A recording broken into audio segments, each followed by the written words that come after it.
मैं सरकार के प्रति विश्वसनीय रहूंगा और सत्य निष्ठा से कार्य करूंगा। मैं अपने कर्तव्य का पालन में सदैव ईमानदार और सच्चाई के साथ रहूंगा।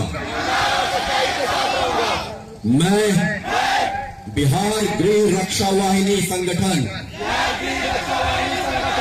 के आदर्शों से विमुख नहीं होऊंगा।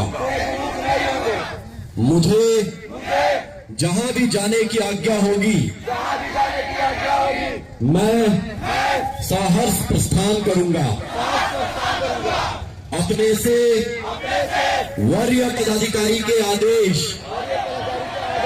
का अनुपालन सुनिश्चित करूंगा।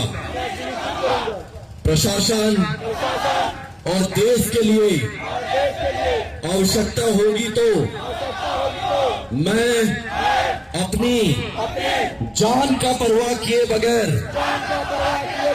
राष्ट्र की सेवा के प्रति कृत संकल्पित रहूंगा। जय हिंद, जय हिंद, जय। बहुत बहुत धन्यवाद। सर ने सभी रक्षकों को शपथ दिलाया। सर के लिए जोरदार तालियों से स्वागत किया जाएगा।